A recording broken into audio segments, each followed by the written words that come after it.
Ride the Line, the greatest podcast in sports betting entertainment. My name is Tanner Kern. I am a certified G and a bona fide stud, and you can't teach that. In this right here, this is G Money Grant Mitchell. He is recovered from the plague, and you can't teach that. Bada boom. Man, the people in the room, how you doing? Welcome into a Hump Day Wednesday, great day edition of Ride the Line.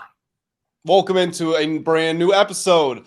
I'm feeling pretty good, Tanner. Yes, I was a little bit under the weather, but happy to be back. Happy to see your face here. And I did enjoy listening to your solo performance while I was gone. So credit to you. That was very entertaining. I think I went 0 for 3. I think. I haven't won a bet. I haven't won like my past 6 bets on TikTok. So, you know what? I'm always hot on Ride the Line, though. So this is the change that I need. This is what I need to bring to the table today. Ride the Line. We're winning today. Yeah, this is the perfect opportunity to bounce back. And it's also the perfect opportunity for you guys to hit that subscribe button. NFL season is right around the corner. Tanner and I have a bunch of exciting content along the way. And when the NFL season does ultimately start, we are going to be right here giving out our favorite betting picks, not just for the games, but for the futures markets, MVPs, all that great stuff. You guys don't want to miss out. So make sure that you are subscribed to the channel. If you're not subscribing, don't be like the U.S. Women's National Team, Grant. Don't be like the U.S. Women's National Team getting knocked out in the first round. You know what that equates to? Not subscribing to the channel. Subscribe to the channel right now. Tanner, that must have been that is the one thing that I'm so disappointed that I missed about Monday's show. I'm sure you were ready to go off even more on the U.S. Women's National Team. No, it all kind of it kind of fell into place exactly how I expected it to fall in place. They weren't winning that game. Not a chance they were winning that game. Fell into place perfectly. And you know what really stunk too? I can't remember if I mentioned this on the last show, but Germany was knocked out. They were the number 2 team ranked in the world. USA was number 1. Sweden was number 3. So that was almost like the final of the whole tournament. If they win that, they really don't have any more big dogs in their way. So they could have potentially gone for the three-peat. Yeah, definitely. Ridiculous. Well, they don't really deserve a three-peat. They went 1-1 and 2. Yeah, it was Vietnam 0-3, and then they tied Netherlands, I think, and 0-0 to Portugal to advance. So yeah, they didn't cover themselves in glory. It wasn't a great tournament from them. No, they suck. Anyways, let's get into picks because the people don't want the picks. People need the picks, and we're not giving picks like the U.S. Women's National Team because they can't win. Anyways, let's get into it. Number 1 play today, Grant. I'll start here. I know we have similar plays in this game. I'm going to take the Toronto Blue Jays on the money line. You may have a few more balls than I do this morning, but I just need to get a win. Again, I'm a little cold right now. Kevin Gausman on the mound, 8-6, 3.2 ERA, 1.17 a whip. He has 177 strikeouts in 132 innings. Logan Allen on the other side for the Guardians, 5-4, 3.65, and a 1.37 whip. This would be the one game that I do like a nerfy in tonight. I'm not going to play that on here, though. I just like the Blue Jays on the money line. The bats were really hot for them until yesterday when they lost 1-0, but they obviously just whooped the Red Sox into submission, scoring 25 runs over the weekend. I think they get back to that status today against Logan Allen and pick up a win. Blue Jays 34-27 on the road. Guardians have been okay at home. But again, I think also too, Jose Ramirez is not playing tonight, correct? I think this will be the final game of his suspension. Believe so, yes. Yeah. So Blue Jays money line. Yeah, I mean, Jose Ramirez, I kind of wish he was playing because I would love to see him. His fight he got with Tim Anderson was more entertaining than the Jake Paul fight, which was the same evening. That was honestly top tier entertainment. But yeah, I'm going to go with the Blue Jays here as well. I'm going to go with Blue Jays -1.5. I'm going to go ahead, try to get the extra value here because I think the Blue Jays are in for a big win. You mentioned it. They lost yesterday, but they had won 4 straight games going into that. And some interesting home-road splits in this one. The Blue Jays are 3rd in road scoring this season, while the Guardians are 2nd worst in home scoring. Over the last 11 games, the Guardians are also scoring just 1.8 runs per game. Again, 1.8 runs per game in their last 11. That is truly terrible. The Blue Jays bullpen is better than the Guardians over the last couple of months. I just think that the Guardians offense, you obviously can't trust them. Gausman, I like better than Allen. And the Blue Jays bullpen, like I just said, is trending in the right direction. That is literally every indicator telling me to go with the Blue Jays here. So I think Blue Jays -1.5, one of my favorite plays of the day. Yeah, very fair price on the money line tonight, too, for -148 currently right now on the – I believe on FanDuel it was -148 this morning. Right now it's -148. So, yes, very fair pricing there. So, line shop. Play 2, Grant. You ready for this? I'm ready. Let's go.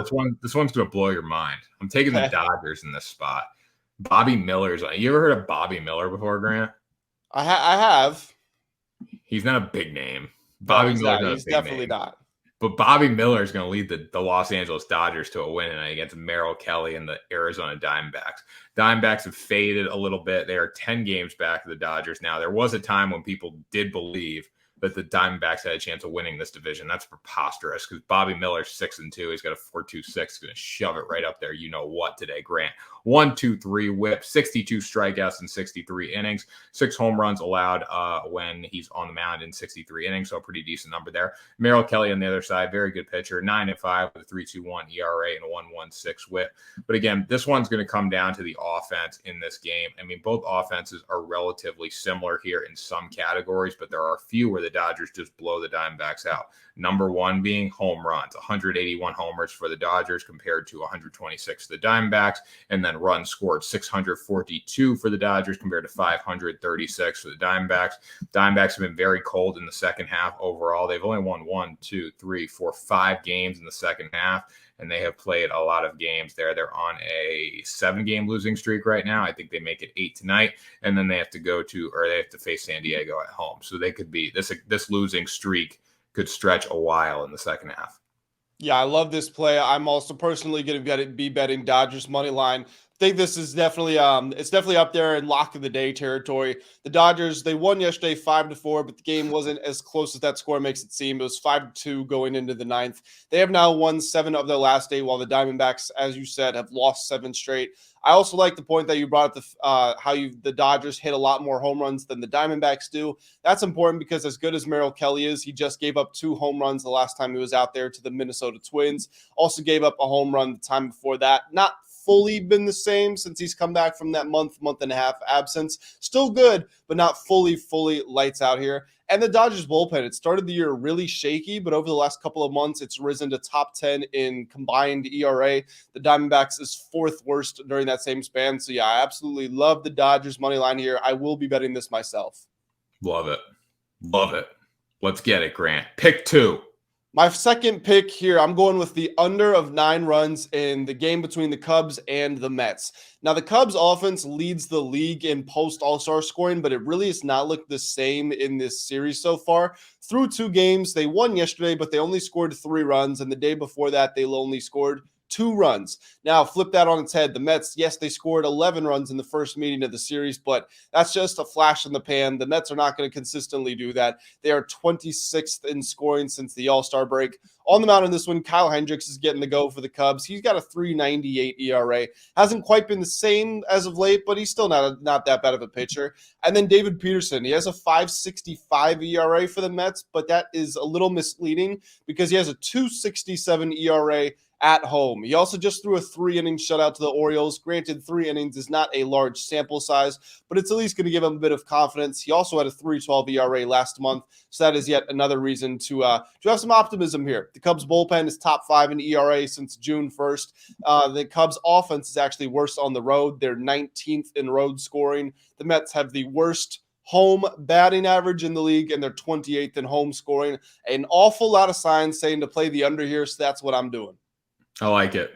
The Mets and the Cubs, I mean, they've both been a little inconsistent. The Cubs offense has been much better. I think David Peterson's going to do okay tonight too, which is another reason to look for the under in this spot. So good play out of you, Grant. Thank you. Thank you very much, Tanner. I really like your pick so far, so I'm excited to hear what you got for number 3.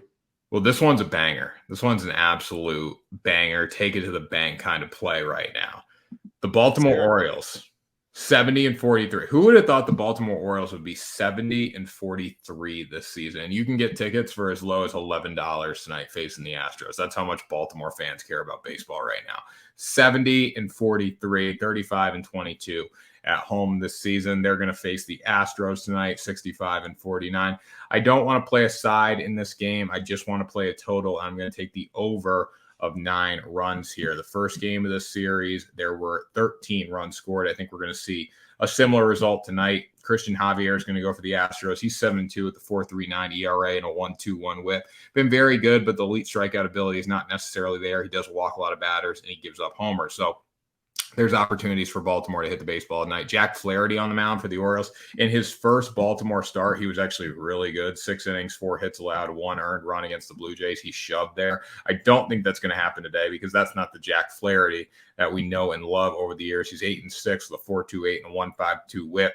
120 hits allowed in 115 innings, 56 walks in 115 innings. So if he does that tonight, he's going to get in a lot of trouble. Again, I think Jack Flaherty is going to be okay for this team. He's actually one of the better pitchers Baltimore has. I just don't think it's going to lead to an under total tonight. Going to play the over. Both teams have been scoring like crazy. Baltimore, 560 runs this season. Houston, 545. We look back at what Baltimore did to the New York Mets this weekend. They outscored them 19-6. They beat the Blue Jays the day before that.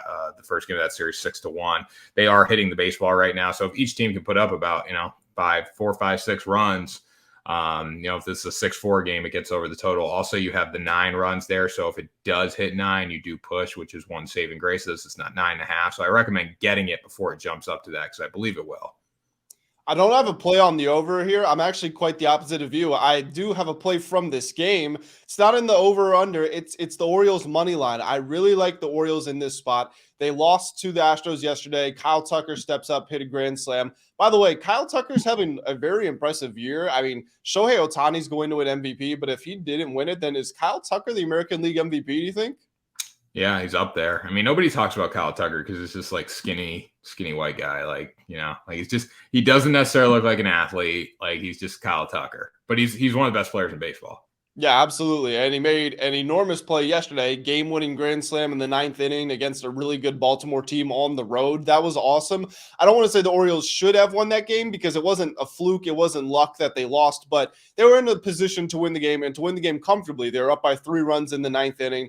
I think that Baltimore is not a team that they're going to be deflated, shot in the heart because of that loss. I think they're going to be more motivated than ever to come out and get a win in this spot. Now, looking at this pitching matchup, you're talking about some of Javier's numbers, and while some of them are impressive, what is not impressive is the way his ERA has been trending as of late. He had a 6.86 ERA last month, a 5.79 ERA the month before, and the one time we saw him this month, it was absolutely horrible. Meanwhile, Flaherty, I understand that he hasn't had the best of seasons, the mid-4 ERA, but to your point, he looked really good in his Orioles debut, and it wasn't just the numbers that were impressive. He seemed to have more velocity on his fastball. He had a lot more control of his pitches. Got to keep in mind, he's got a 3.54 ERA for a career. He's only 27 years old. This is not somebody who's beyond the pale. This is somebody who can still come in there and not only give you quality innings, but actually improve. And the fact that he's joining an actual contender now, maybe we're going to see the best of Jack Flaherty. So that gives me some optimism. And then the Orioles bullpen, I was talking about it with the Blue Jays, I believe. But if you go back to June 1st, since that time, the Orioles bullpen is just about 2/3 of a run better than the Astros is. The Orioles, even with yesterday's loss, they've still won 7 of their last 9, and they are 35-22 at home. I think the Orioles go out there, they get a big win against a really good Astros team on their home field, and they continue their push into the playoffs. I like it. Orioles money line, lock it up. This team's that good. Their win total was 76.5, so they are going to cruise by that in the next couple weeks. So it's been good to see Baltimore. I would love to see Baltimore represent the American League in the World Series. That would be so cool. In the World Series? Yeah. So why can't that? Impromptu power rankings. Give me your AL World Series power rankings. You've got, just some teams. You've got the Astros, the Rangers, the Orioles, the Rays. Go crazy. Who you got? Nobody from the American League Central. Yeah, well, yeah. I didn't expect you to put them in there. The American League East is wide open. I would honestly put the Blue Jays. The Orioles are 70-43. They beat good teams. I'm going to put the Orioles number 1 right now in the American League. Yeah, I do think the Rays have just a slightly better shot than them because of how good their pitching is. The Orioles don't have that same pitching. But in the American League, I'd go Orioles 1. I'd go Rangers 2. I'd go Rays 3, Astros 4, Blue Jays 5. I would go Rangers 1, Orioles 2, Astros 3, Rays probably 4 because McClanahan's got that forearm problem. He's probably out for the year. Glasnow's got some problems, so that strong pitching staff, it's a little banged up. And then I would probably put Blue Jays 5 as well. Yeah, so the American League's wide open. I mean, the National League is not wide open. It's the Braves, it's the Dodgers, and it's everyone else. Yeah, The American League's if wide one of open. those two teams doesn't make the World Series, then I don't want to. Something went wrong. If it's not the Braves or the Dodgers, something big happened. I mean, it won't be anyone from the Central will not get a team. Maybe the Cubs are like a dark horse, I would say, because how good they've been playing as of late, but they're not that good overall. The Phillies, maybe, but they got there last year. The Giants, nobody else from the NL West. The Giants Padres, can't hit the ball. They're hitting like 200 flat since the All-Star break. yeah, there's the National League is not wide open. The American League, though, it's like the Orioles. I can see the Orioles, Rays, Blue Jays, Rangers, or Astros, or Mariners if they got into the playoffs doing something too. I mean, there's 5 teams. Like, I don't know who's going to win the American League. We don't know who's going to win the American League, but Tanner, you and I are going to be here betting on it throughout. Yeah, we are. Football's almost here. Patriots money line tomorrow night. Lock it up. Patriots first half. Lock it up. Welcome to New England, CJ Stroud. Welcome to New England, buddy. Patriots look good. Love the passion. Guys, Tanner and I are going to go ahead and get out of here. Make sure that you are subscribed to the channel. Like the video if you did enjoy our picks for this Wednesday hump day. And Tanner, get us out of here. That was Ride the Line, the greatest podcast in sports betting entertainment. We will see you on Friday for another episode.